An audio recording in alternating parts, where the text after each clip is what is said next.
India کے معروف عالم شاہی امام پنجاب کے بیانات کے لیے مولانا عثمان تھیریپی کو سبسکرائب کریں۔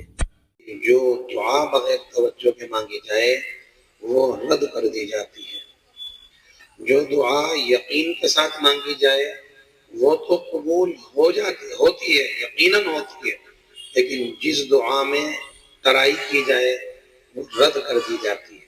چلو مانگ کر دیکھ لیں، کام ہوا تو ٹھیک ہے، نہیں تو لون لے لیں گے۔ دعا مانگ کر دیکھ لیتے ہیں، کام ہو گیا تو ٹھیک ہے، نہیں تو کسی بابا سے تعویذ جا کر لائیں گے۔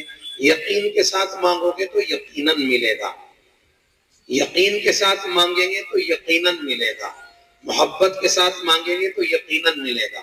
حجاج بن یوسف طواف کر رہا تھا، ایک نابینا کو دیکھا دعا مانگ رہا ہے، اللہ آنکھیں دے دے، اللہ میں آنکھ کی بینائی لوٹا دے۔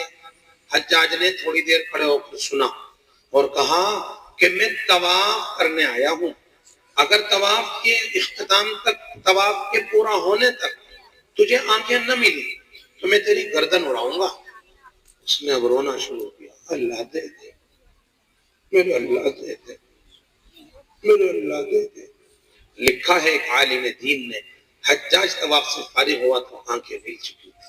حجاج نے کہا جس بے توجہی کے ساتھ تو مانگ رہا تھا، اللہ کی عزت کی قسم 1000 برس بھی مانگتا تو نہ ملتی۔ دعا میں توجہ شرط ہے، اللہ تعالیٰ ہمیں اللہ سے توجہ سے مانگنے کی توفیق دے۔ اللہ سے اللہ کو مانگ لیں، رب مل گئے تو سب مل گئے، رب مل گئے تو سب مل گئے۔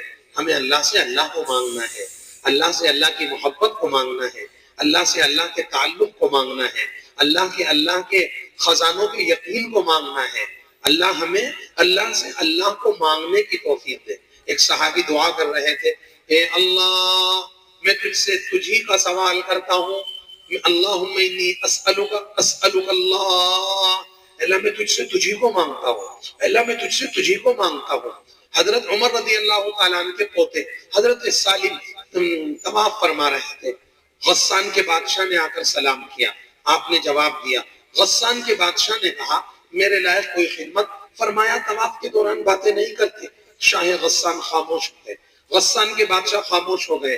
حضرت سالم رحمت اللہ علیہ طواف سے فارغ ہو گئے، آپ نے 2 رکعت نفل ادا فرمائی، پھر غسان کے بادشاہ آ کر بیٹھے، سلام کیا اور کہا کہ حضرت میرے لائق کوئی خدمت؟ حضرت نے فرمایا مسجد میں دنیا کی باتیں نہیں کرتے۔ غسان کے بادشاہ خاموش ہو گئے، پھر حضرت مسجد حرام سے باہر جانے لگے، باہر آ گئے، آپ نے جوتے چپل پہنے، شاہ غسان پھر دوڑے ہوئے آئے اور آ کر کہا حضرت میرے لائق کوئی خدمت؟ حضرت نے فرمایا شاہ غسان تم یہ بتاؤ میں تم سے دین مانگو یا دنیا مانگو؟ شاہ غسان کہتا ہے دین میں آپ کو کیا دوں گا، وہ تو آپ کو آپ کے بڑوں سے مل گیا ہے، ماں کی گھٹی میں مل گیا ہے، میں تو بس بادشاہ ہوں، دنیا کے بارے میں کہتا ہوں، کچھ میرے لائق خدمت ہو تو بتا دیجئے۔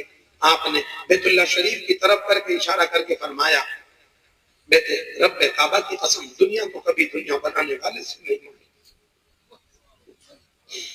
اللہ ہمیں مطالعے کا شوق دے دے، اللہ ہمیں کتابوں کا شوق دے دے، اللہ ہمیں دین کو پڑھنے کا شوق دے دے، پڑھیں گے انشاءاللہ۔ اللہ تعالیٰ ہمیں دین کو پڑھنے کی توفیق عطا فرما دے۔ کوئی بات بری لگی ہے تو معاف کر دیجئے، کوئی بات اچھی لگی ہو تو لکھ دیجئے۔ آج کی اس مجلس کی کتنے احباب آئے، کتنے اہل علم آئے، سب نے کچھ نہ کچھ کہا، کسی ایک کی کوئی بھی بات اچھی لگی ہو تو نوٹ کر لینا، شاید کام آ جائے۔ آج کی ایک بات بڑی اہم تھی، کس چہرے پر پیدا ہوا اللہ نہیں پوچھیں گے، کس چہرے پر مرا اللہ ضرور پوچھیں گے، کس چہرے پر پیدا ہوا اللہ نہیں پوچھیں گے، کس چہرے پر مرا اللہ ضرور پوچھیں گے۔ ہم کس چہرے پر پیدا ہوئے یہ اللہ کی چوائس، اللہ کی چاہت، کس چہرے پر قبر میں گئے یہ ہماری چوائس، یہ ہماری چاہت۔ نیت کریں کہ نبی کے باراتی بن کے جنت میں جائے۔ اللہ ہمیں نبی کی سچی غلامی عطا فرما دے۔ ایک کلام سن لیجیے، درود شریف پڑھ لیجیے، دعا ہو گئی۔